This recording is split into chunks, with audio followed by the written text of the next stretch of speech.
a job change or something will happen, and you will find yourself needing to, you want to make some changes and reinvent, but don't know where to start. It's okay. Good morning, good afternoon, good evening, wherever you're joining me from. I'm having some great conversations with Extraordinary Women Influencers, which is my Facebook group, and my followers and friends on TikTok. So I want to say good morning to, and afternoon or evening, depending upon what time it is you're watching or whether you're watching live or replay. Excuse me. So if you're out there, hello, let me know how things are going. Drop a note in the comments. Dr. Trend, how you doing? What's happening in Dallas? Let me see. Hundreds. Oh my gosh. Yes, everyone is, let's hope everyone's doing well too. Yeah. So we've been in the, I think it did get up to 100 in Detroit, but what it is, it's been the humidity. That humidity. And let me tell you, I have a fabulous son in love. That's what I call him, my son in love, my oldest daughter's husband, who came by and brought me some air conditioning units. Now, you may say, well, Dr. Geneva, in your place, you don't have air conditioning or you don't have any air coming in. The answer is, you're right, I don't. I live down by the river. And we used to think, and when I say we, my husband and I, when we moved here, that we could just use that river breeze, that breeze that be coming in. And that would cool everything off. And that worked. We had a whole system, and we'd open certain windows at certain times of the day, pull the shades down certain times. This is the way I grew up, before we had that air conditioning, and on the Jersey Shore. And that's what we used to do. So it worked. But that was before climate change, because this weather now, this heat and humidity, it'd be something different now. So that system we used to have, that doesn't work. So, hey, Roz, how you doing? So, Aurora. So, and hey, Patty and Nikki and Jamie and Connie Bob and all of you. I just, so good. Clue Girl, my girl, Clue Girl. How you doing? And is that Chris? How you doing, Chris? Oh, I'm so glad you with us today. Chris gave me such inspiration and had such a fabulous question for us at the last live stream. And I didn't see it until we finished. So I did a video response. You can go on my YouTube channel. And Chris thought it was a great response, right, Chris? Thank you so much for your feedback. Appreciate you. And we're going to get into a little bit more, because we're going to continue that conversation, Chris. So, everyone's is starting to come in. Hey, Chris and Jan and Bernard and Chrissy, I'm glad to see everyone. Thank you for being here. And I'm just checking our comments, trying to get back over, ready. And I think we're ready. So listen, here's what we're going to do today. I'm going to teach, I'm going to teach that lesson. And our lesson today, we're going to continue the conversation about how do you make change? How do you reinvent, particularly if you're stuck, like you got the ideas, but you don't have the action, and you're stuck in between those thoughts that you have, the know you need to, and taking the movement, moving forward. So we're going to continue that conversation about some of the steps you can take. Then I got a special surprise for you and what I'm doing. I got this new workshop, so I want to tell you about it. So that's what we're going to do.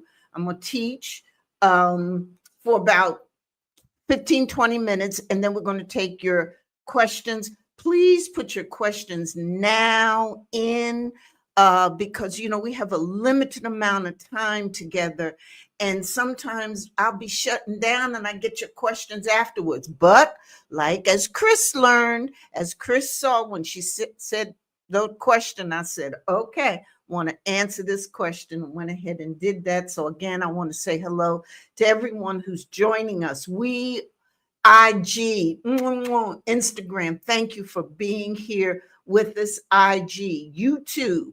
You all know I'm trying to pump up my YouTube channel, so please go over there, join me on YouTube, check me out, please. Facebook is here, my Extraordinary Women group. If you haven't joined that, you should. TikTok, as always, is here too. Hey, Patricia. Hey, Lena, Yovi, and hey, Jen. Good to see you over there on IG. Coach Cardia, Rhonda, Antoine, I see you. Thank you for being here.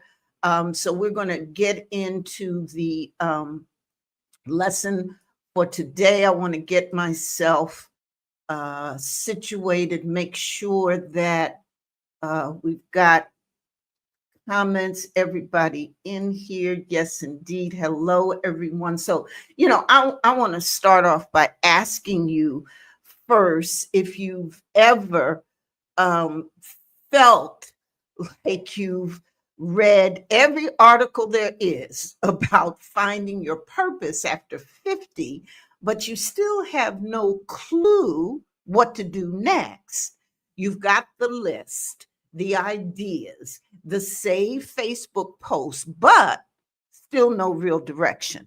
I've coached lots of women through this exact moment of reinvention, and I've lived it too. So in this conversation, I'll show you how to stop spinning in exploration mode and start designing your next chapter, one intentional step at a time. And if you want to go deeper with this work, stick around.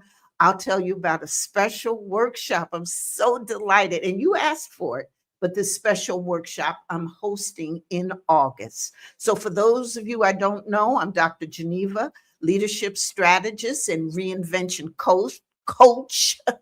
I've spent decades helping communities transform, raising over $100 million for causes that matter, and guiding and leading organizations and their leaders through major change. And I've also reinvented myself several times along the way. So if you're here, you're probably in that space I know so well, that restless, searching feeling where you know you want something more or need something more meaningful, but you're overwhelmed by options, don't know where to start, and you're overwhelmed by those options instead of taking action. So let me paint this picture for you, and maybe it'll sound familiar. I know it was for me. You're sitting at your kitchen table with your laptop open. You got 3 browser tabs filled with articles about finding your purpose after 50. You've probably got a notebook, probably more than one, with lists of ideas you've been adding to for months. Maybe you'll start a consulting business. Maybe you'll volunteer more. Maybe you'll take that art class, maybe travel, or maybe you're in your car after another doctor's appointment, wondering how a diagnosis can change everything you thought you knew about your next chapter, your 50s, your 60s, your 70s. Or maybe you're in a house that suddenly feels too big, too quiet, trying to figure out who you are when the role that defined you for decades is gone. Different situations I've named, same feeling. You can close that laptop or sit in that silence feeling more overwhelmed than when you started. And the real problem is the question you keep asking yourself. What am I supposed to be doing with my life right now? I get it, because I've been there too. couple months after I left my successful nonprofit career to start my own business, something I dreamed about for years, life handed me unexpected challenges. So, my husband was diagnosed with cancer, my parents got sick. But I remember one particular moment with real clarity, like it just happened yesterday. I was sitting in my car sobbing, and I was sobbing because I had just left the doctor who had performed the surgery on my husband that morning. And he pulled me, he had me in this little room.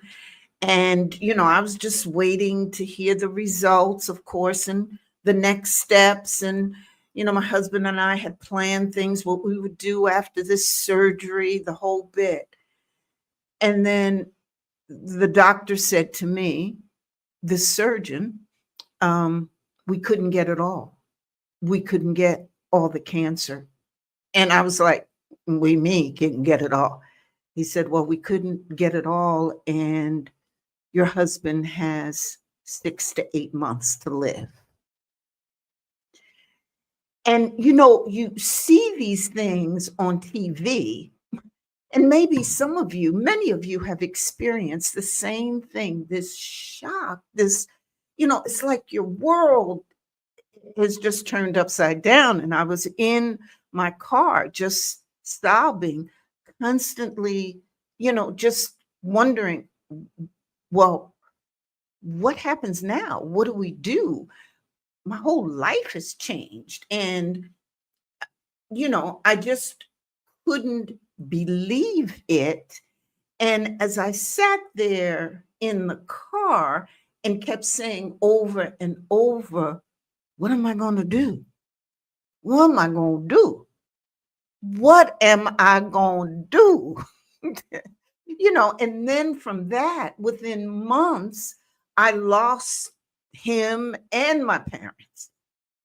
And so here I was, 60 some years old, not prepared for none of this. And suddenly everything was foggy again. I thought that perimenopause and menopause had given me enough fog because I had to deal with that, as many of you do. And we got to come out of that. But here again was this deep fog.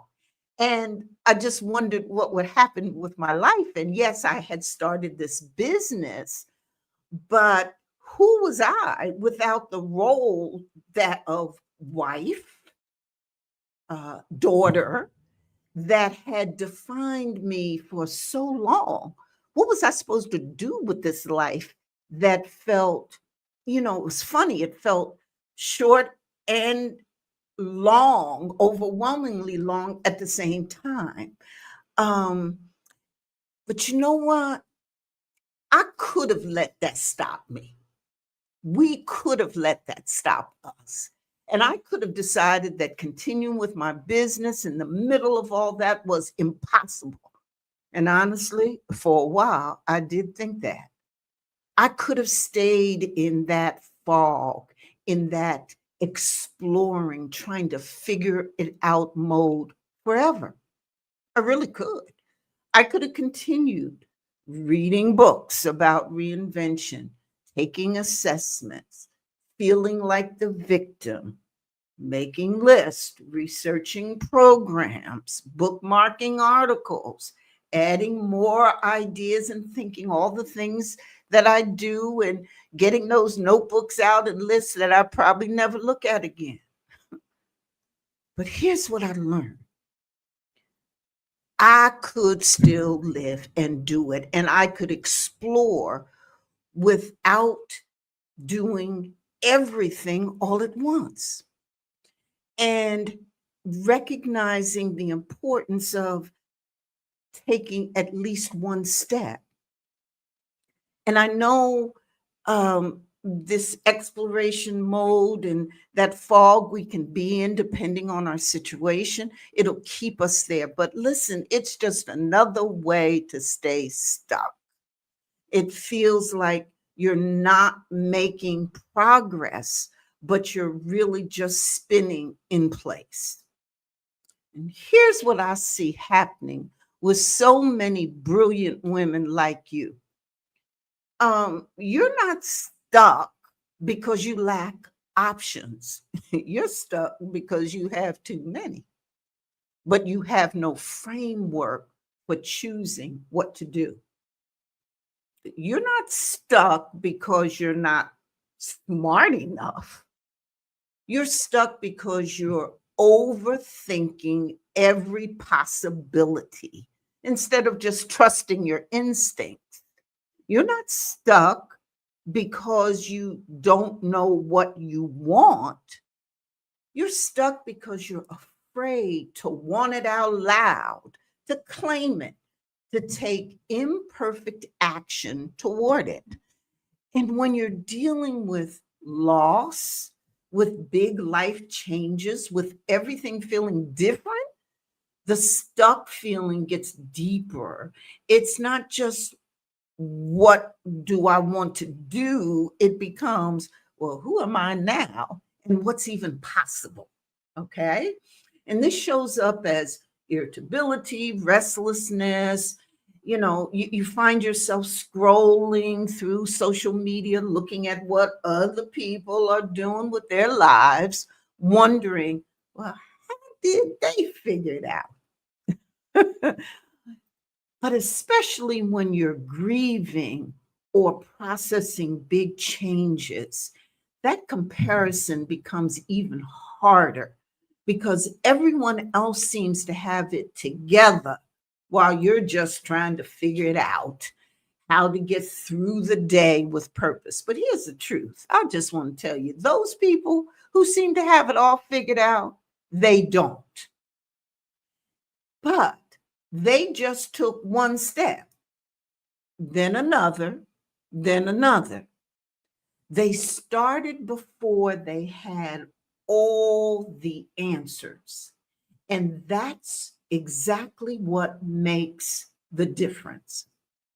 So, what helped me move out of my fog, beside a lot of prayer and supportive people, but it wasn't a perfect plan and it wasn't a 10-year vision board, though. I'm going to stop right here. Y'all know that I do and believe in planning and visioning. Okay. But when I was in that particular stuck space, those tools felt overwhelming rather than helpful. That's the truth. What really helped was slowing down, tuning in, and asking the right questions. And here's what that looked like for me and what it can look like for you too. So let's go over some of those steps. First, I had to manage that voice saying, you should have figured this all out by now. I had to reframe that pressure. It wasn't failure, it was wisdom trying to get my attention. I started seeing my restlessness not as a red flag, but as a signal that it's time to adjust course. Okay. Then I gave myself permission to imagine again, not based on the titles or the job descriptions or other people's expectations, but from the inside out. So I stopped and I asked myself several questions. And here are some of them. Now, I got lots of life design questions that I use with my clients. And again, if any of you want to go, just talk this through with me, please sign up for one of my, next steps calls. They're free, 30 minutes. And we kind of figure out some next steps together. But there's some of the questions that I have, my life design questions, and maybe they'll help for you too. So here are just a couple of them. One is, what would I do if I trusted myself a little more? That's a heavy one. So ask yourself that question. What would you do if you trusted yourself just a little bit more? Okay. Another question: what would feel exciting in my life? We really don't stop to ask ourselves that. Not what would feel good. That's a good question, though, but what would feel good or what I'd like to do, but what would feel exciting in my life? Put that little extra drama, that vibrancy in it. And then one of my favorite questions: what do I want my days to feel like? Not just look like. Okay? So again, we're tapping into those feelings.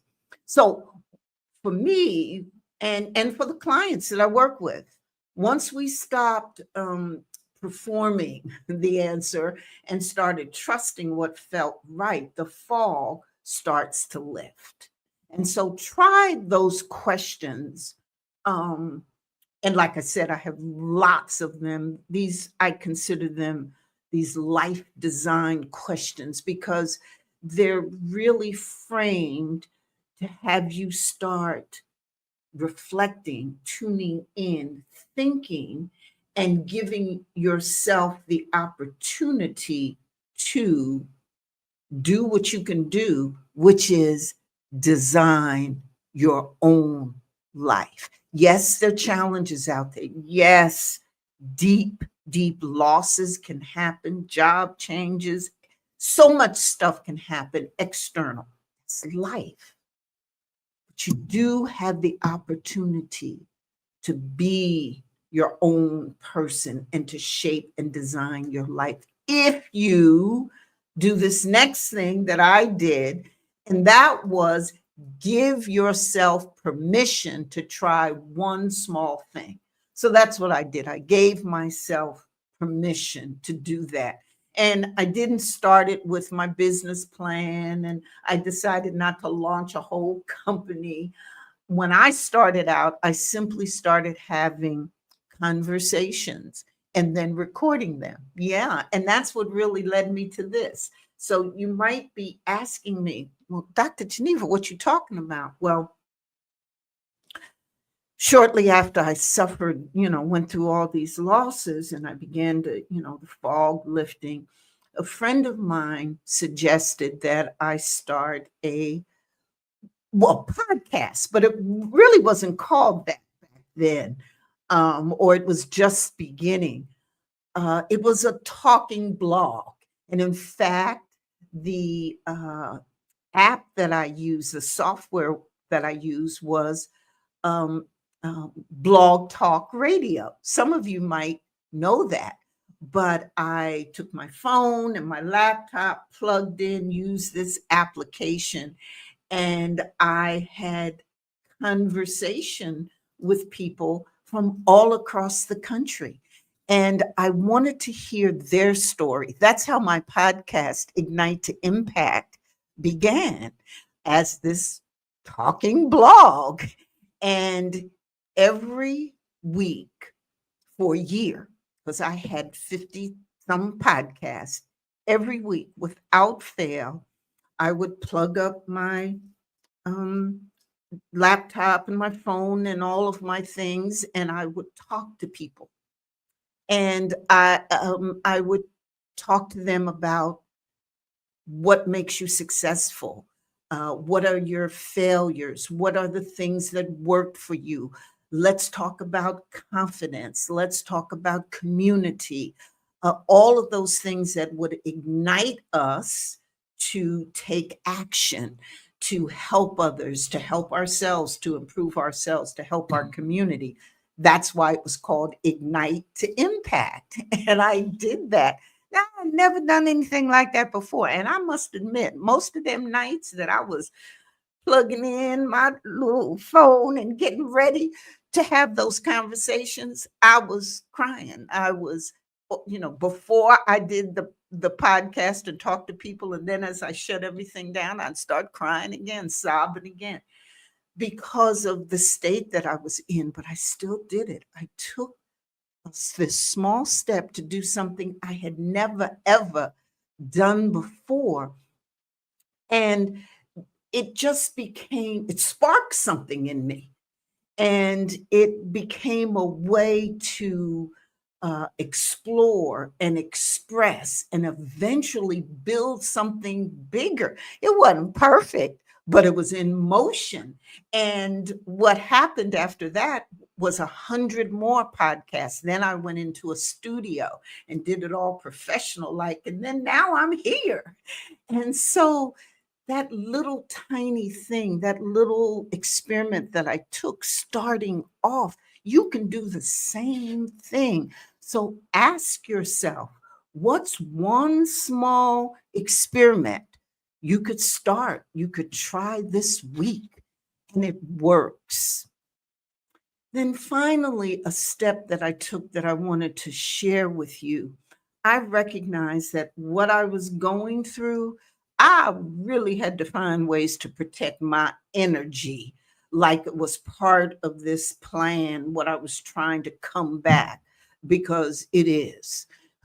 Change is exhausting. And I was burning out trying to be everything to everyone, including trying to take care of myself in this new role. That's when I started saying no with intention. I restructured, I changed my days, the way they looked. I gave myself permission to rest.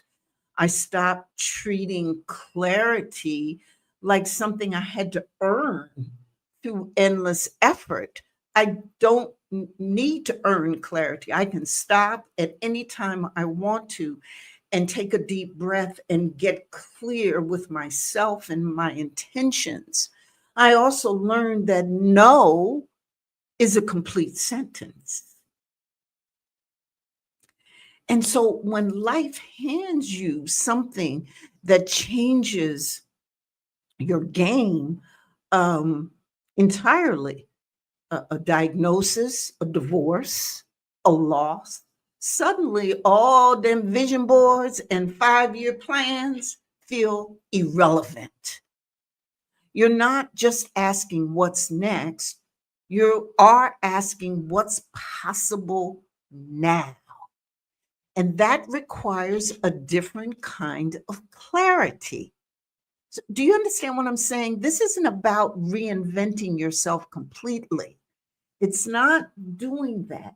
It really is about stepping into, or really finding out, rediscovering, and then stepping into who you really are without all of the second guessing yourself, without all the noise, without letting fear make those decisions.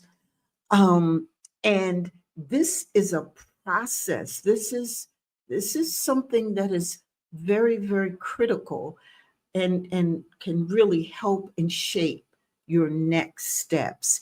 And this is what intentional life design looks like. Now, I want you to understand that in all of this, I know I'm giving you a lot here, the steps, but I also want to put on you the mind shift that you have to have. And that's so critical during all of that. And that mindset is you don't have to have it all figured out right now. You don't. You just need to start to take a step, designing your life intentionally. And think about this. I'm talking to you high achieving women out there in your 50s and your 60s. And when you built your career 20, 30 years ago, you didn't know every job you'd have or every skill you develop, you started with probably in one position, right? You learned what worked, you worked yourself up, you adjusted what didn't work, and you kept building, right? That's how you built your career. Well, your next chapter and what you need to do as women in your 50s and 60s and 70s, your next chapter works the same way. You need just enough clarity to take that first step and enough flexibility to adjust as you learn what fits. You got it? Your next chapter works the same way. Just enough vision to start building, enough flexibility to adjust. The women I coach who make the biggest transformations, they're not the ones with the clearest vision from the start. Okay, that's the real deal. They're the ones willing to take imperfect action and course correct along the way. Mhm. So, if what I've been sharing with you today resonates and you're thinking, well, good, I got it. I got it. I'm going to try it. I want some more. I really need some dedicated time to work this through. I got something special for you. I promised you in the beginning, I tell you. So, on August 14th, at 6 p.m. Eastern on Zoom, I'm hosting a live workshop called Finding Direction After 50. And this is a clarity workshop for women for when you're not sure what comes next. And, I'm not going to be giving you the quick fixes or surface level inspiration. This is 90 minutes of guided work using aspects of my Life by Design method, which is the same 4-step process that helped me and hundreds of the clients I've worked with go from stuck to clear. And so we'll create your personal clarity map, and you'll join with other women who understand exactly where you are. The investment is just $47, and I want to see you there because this is what you need. You'll find the link in the pinned comments. I think we might have a QR code, and I'll put it in, after the stream. But honestly, the most important thing that you can take is one step. And that's what I want you to do. Whether that's joining the workshop, which I hope you do, or simply committing to that one small experiment we talked about today. Okay? So listen, if you're feeling stuck between ideas and action, you're not behind. Remember, you're not broken. You're not too late. You're exactly where you need to be to design what comes next. The only difference between women who stay stuck in exploration mode and women who create their next chapter, the ones who create it start before they're ready. They trust themselves enough to take the first small steps. Your next chapter is waiting for you to write it. Now, it's not going to be perfect, but it's going to be with intention. So I want you to say, I'm going to do this. Thank you for listening, for being here. Let's get into the Q&A section. And remember, those brave steps that you're going to take today, you can do it. I'm so delighted that you're here with me. And so do we have some time, Karina, for some Q&A? Let's get into Q&A. Okay, we've got a few minutes to go. So let me jump over here and see what's happening. Okay. Okay, here's one. I've always followed a plan. How do I trust myself when there's no clear path? Okay. So that one speaks to my heart because I'm a planner. Not only do I plan, but that's what my career was about. I started um, my career decades ago. You all know that as a community planner. And I got my training, my master's degree in community planning and policy development. And as I worked my way through United Way in my career, uh, community planning, community problem solving, putting together, those steps that you take, planning a vision, looking at a vision, working with communities to help figure out what they wanted to do, what they saw as, the next steps, and putting together groups and people to take action steps. Hey, always with a plan. So I understand always following a plan. Now, here's what I want to say to you. It's not that your plan does not come in to your reinvention work. In fact, having a game plan is a very critical part of the reinvention process. And it's one of my 4 steps in my Life by Design method. But the thing about a plan is where it comes in, the timing of it, whether or not you're ready for it. And the question that you asked was, how do I trust myself when there's no clear path? Okay. So there's a difference between a clear path and a game plan. And the big difference in that is that word clear, which is an earlier step that you want to take. And we've been talking about that for the past 20 minutes or so. Clarity. So, really beginning with that clarity is one of the first steps. So, figuring out what your beliefs have been, what your story has been, what you've been telling yourself, getting clear on, figuring out who you are. Those are the clarity steps that you can take and follow the steps that I've talked about, and that will get you to your clarity.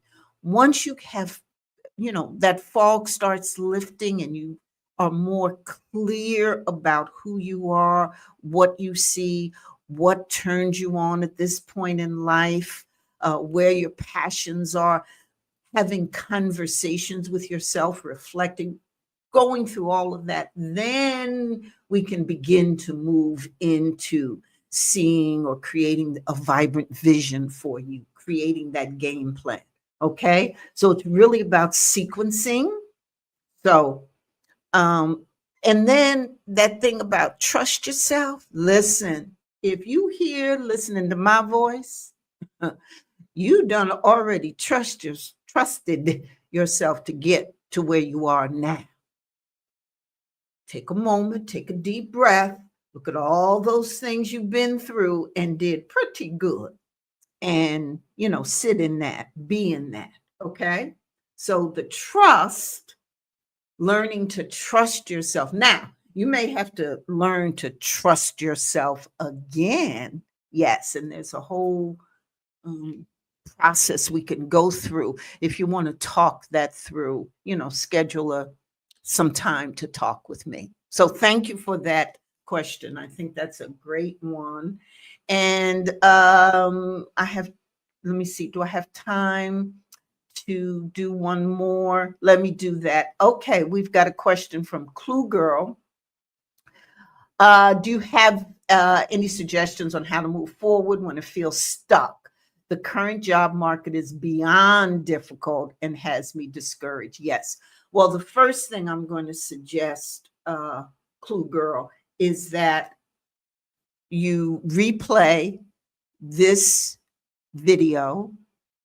I've given some specific steps but also go to my YouTube channel because you're going to see some videos there that not only give you more steps, more specific things to do as well, but you will also find videos on career change and how to get yourself ready to make new career moves or to find that new job and to deal with the job market.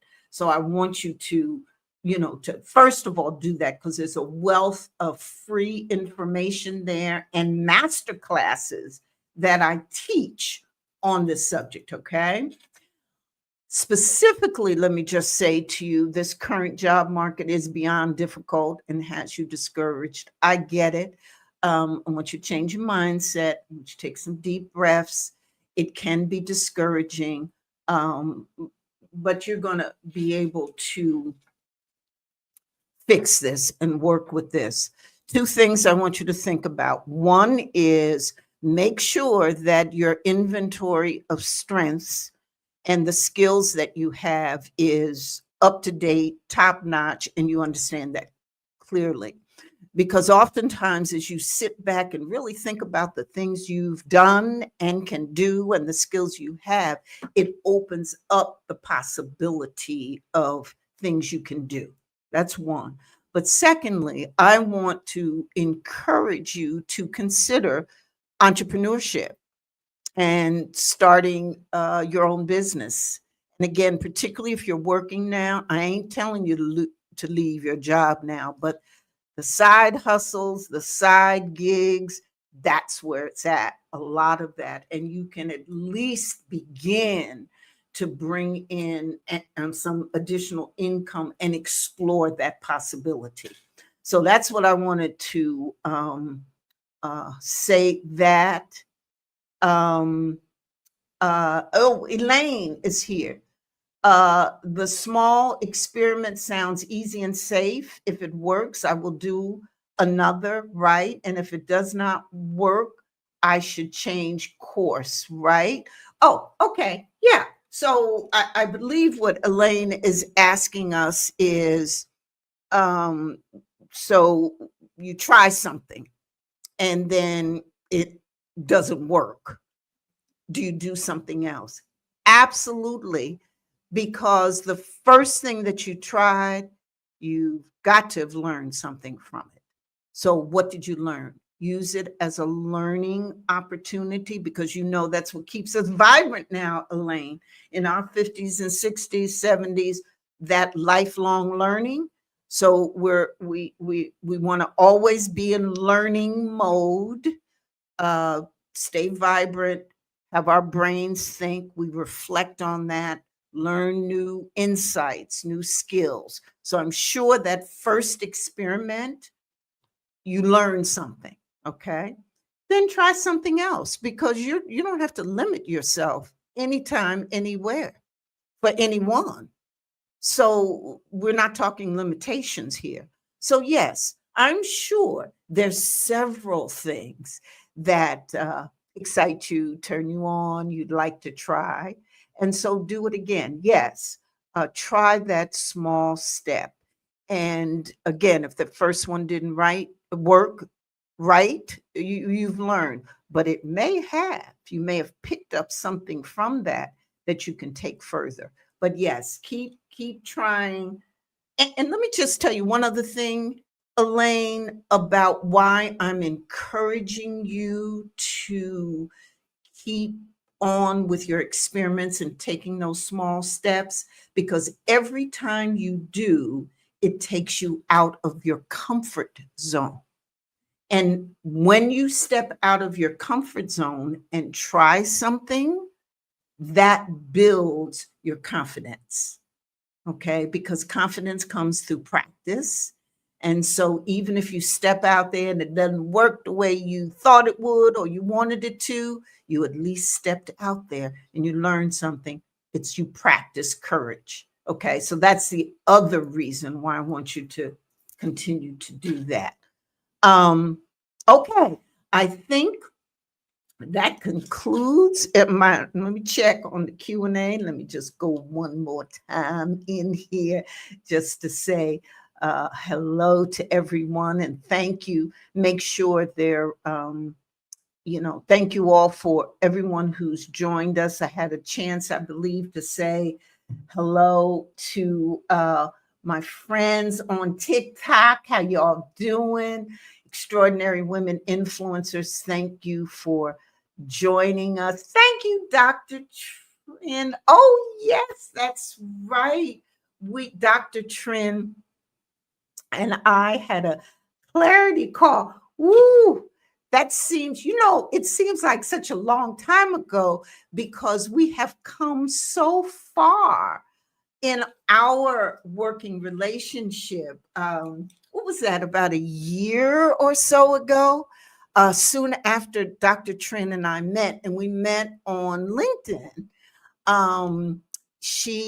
We had a clarity call and we talked about a lot of things, and then we developed partnerships. And one of the ways you can see how we work together, we've clicked together from the very beginning. Go on YouTube and you'll see a conversation that we had about transitions and how do you handle transitions, which is a perfect segue from this conversation. Thank you, Dr. Trin, for reminding me of that. Tanya, how are you? Oh, I'm so glad to see you. Thank you. Please, I would love to talk with you again. You are amazing, an amazing leader.